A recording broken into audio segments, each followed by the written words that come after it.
高进自入行以来，在赌界大杀四方无一败绩，精湛的赌技加从不出千的原则，让他在业内名声大噪，被冠以赌神的称号，也被世界各国的著名赌场列入了黑名单。这次高进的对手是日本山口组的上山弘次，此人号称日本赌术第二。高进开局就放了狠话，表示打成平局都算自己输，看样子胜券在握。果不其然，结果尽在高进的掌握之中，他以每局胜出1点的优势赢下了比赛。上山输得心服口服，他提出用100万美金邀请高进帮一个忙，那就是和新加坡赌王陈金城对赌。陈金城与其说是赌王，不如说是千王，因为爱出老千成了过街老鼠，为此不得不躲在公海苟且度日。陈金城曾靠着出千赢了上山的父亲，导致其羞愤自杀。这件事让上山耿耿于怀，见识过高进的赌术后，便想让他在生死局上帮自己赢过陈金城，以此洗刷先父的耻辱。高进答应了下来，并表示100万美金他可以不要，只要赢了之后买一盒最好的巧克力作为报酬就好。上山感激涕零，连连答应，还为高进介绍了一个叫龙武的男人，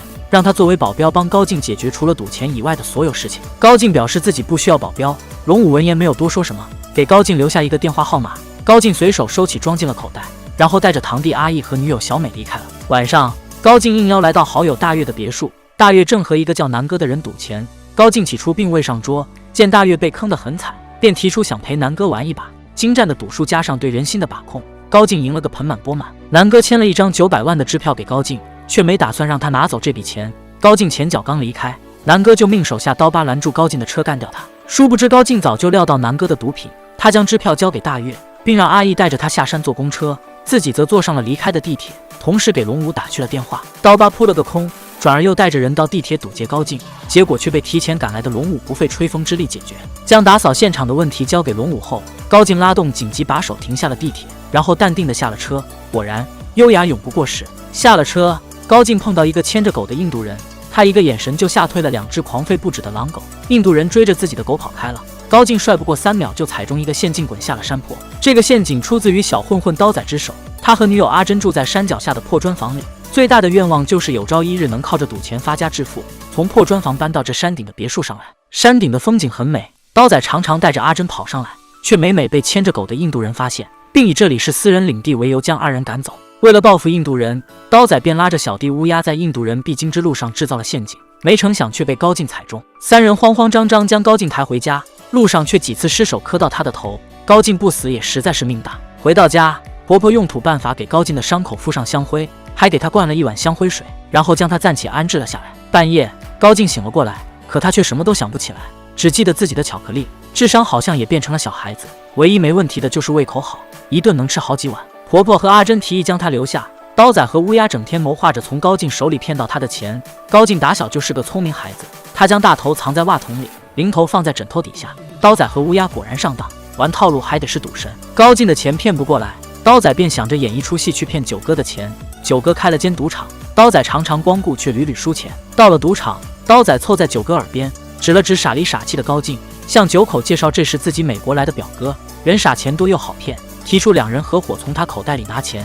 九哥当即答应。牌桌上，高进凭着本能使出了看家本领变3，一把赢了50多万。九哥耍赖说完的是50万台币，刀仔跟乌鸦算了一下，换过来也有10几万，这把不亏。2人准备见好就收的时候，高进却突然要求再来一把赌大小，结果将到手的10几万又输了回去。几人正垂头丧气时，九哥追了出来。原来他们为了取得九哥信任，随口猜的赛马结果居然中了。除去九哥帮忙下注的钱和手续费，剩下6万也是一笔不少的数目，实属是天上掉馅饼。回到家后，刀仔兴奋地让高进演示了几次变3，可无论他怎么问，高进都只说祖师爷让变就能变。之后的日子，刀仔带着高进这个赌博天才赢遍了附近的大小赌场，几人的日子过得风生水起。这天，阿珍的母亲打来电话，表示想见见未来的女婿。恰逢刀仔外出找赌场，阿珍只得拉了高进充数，高进却只顾着吃包子，将阿珍教自己的话忘得一干二净。中途，刀仔还跑来给了老丈人一个暴力，这顿饭吃得不欢而散。阿珍的这2个男朋友，一个是只会吃包子的挑粪工人，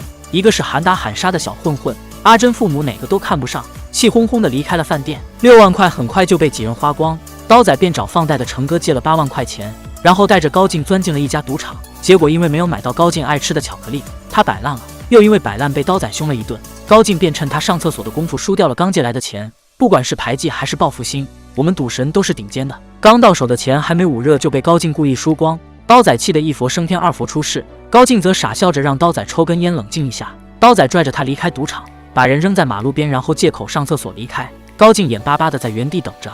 这时刀仔已经坐上了公交，他本打算丢掉高进，但思来想去还是于心不忍，于是便下了车，一路狂奔跑回去。刀仔焦急地在人群中寻找高进，所幸人没有丢。找回高进后，刀仔带着他来到医院，医生检查后表示高进得到的是失忆症，需要先做手术清除脑内淤血，但手术费起码要20万。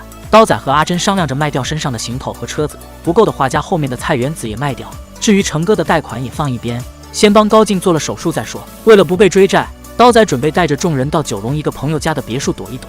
阿珍听到别墅十分激动，结果这个别墅只是个名叫别墅的小旅馆，并且隔音很差，差点带坏了年仅10岁的赌神。到了旅馆的第一件事就是先把自己师傅的照片拿出来摆好。刀仔的师傅是他单方面拜的，而且这个师傅不是别人，正是赌神高进。因为业内流传的也只是一张背影照片，所以即使赌神就在眼前，刀仔也一直没能将他认出来。安顿好刀仔，带着高进来到医院，结果好巧不巧在这里碰上了成哥。一番鸡飞狗跳后，刀仔被成哥的人抓走。阿珍和乌鸦为了筹钱赎人焦头烂额，两人手里只有8万，离成哥要求的21万还差很多。阿珍随手拿起桌上赌神的照片，觉得和在一旁叠衣服的巧克力很像，巧克力是两人给高进取的名字。阿珍当即将高进打扮了一番，准备将他伪装成赌神去碰碰运气。显然他并不知道赌神本人远在天边近在眼前。三人来到成哥的办公室，凭着3片一疗程的巧克力大法，高进的肌肉记忆成功被激发，再加上阿珍的暴力配合，终于成功将刀仔救了出来。与此同时，小美也在苦苦等着高进的消息。她平常喜欢以录音的方式像写日记一样记录生活，今天也不例外。正录到一半，醉醺醺的阿义突然闯了进来。她早就对漂亮的小美觊觎已久，也从很久以前就对高进怀恨在心。阿义欲对小美霸王硬上弓，两人争执间，小美摔下了楼。阿义也发现了录音机，他将磁带拆出后烧毁，随后处理了现场，带走了小美的遗体。为了解决后顾之忧，阿义找到了南哥，提出两人合作除掉高进。南哥本就因为赌钱的事记恨着高进，再加上他是陈金城在香港的合伙人，这样算来这桩买卖简直是一举3得，两个反派一拍即合。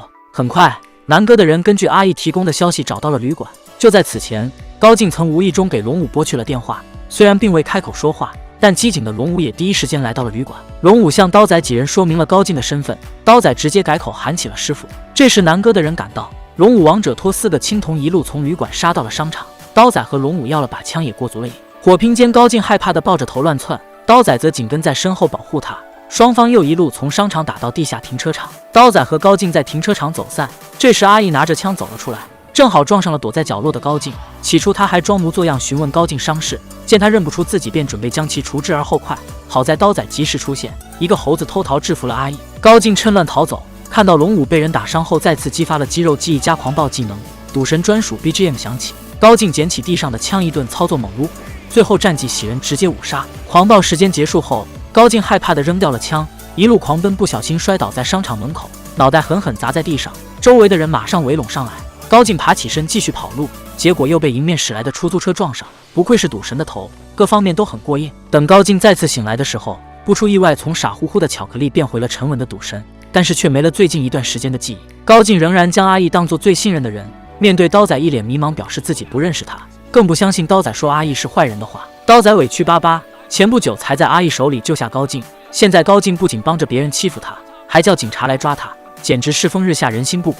赶走刀仔，高进问起小美的近况，阿义谎称小美失踪，如今恐怕已经遭遇不测。高进闻言伤心欲绝，两人回到住所，高进满脑子都是和小美之间的点点滴滴。这次没有除掉高进，阿义和南哥便商量着在赌局上做手脚，让他不仅输掉钱，还输掉名声，以此彻底扳倒一代赌神。生死赌局在公海的一艘游轮上如期举办，刀仔不放心高进也混了进来，高进让他跟进来旁观，有事等赌完再说。赌桌上风云莫测，不到最后一刻谁都不知道会发生什么。第一回合开始，陈金城靠高科技赢了500多万，还洋洋自得地评价高进牌技还不够炉火纯青。紧接着第二回合，陈金城本以为胜券在握，但高进的赌神之称也不是浪得虚名，专属 BGM 响起，高进这把梭哈赢了2600万，没人能在赌神的 BGM 赢过他。在智商这方面，高进也不遑多让，他一手将计就计，让陈金城几人的算盘落了空。接着高进一句话便让阿义和陈金城起了内讧，陈金城狗急跳墙开枪杀掉了阿义，但他不知道的是船并未开到公海，在众目睽睽下杀人，陈金城难逃法网。布局这样周密，可见高进并未失去前段时间的记忆，也早就知道阿义背叛自己杀害小美的事实。一切尘埃落定，刀仔见高进赢了赌局，比自己中了500万还高兴，但他跟高进打招呼的时候，高进却好像还是没认出他，只跟他说了再见，就带着一帮人下了船。刀仔闷闷不乐地回到家，正当他准备撕掉高进那张背影照时，高进和阿珍几人走了出来。原来高进给刀仔使眼色使的眼睛都抽筋了，刀仔这个榆木脑袋却一直也没发现。这么笨的人想学会赌术，也只有他这个赌神能教的了，换别人还真不一定行。于是刀仔如愿以偿成了高进的徒弟，跟着他到拉斯维加斯大展拳脚。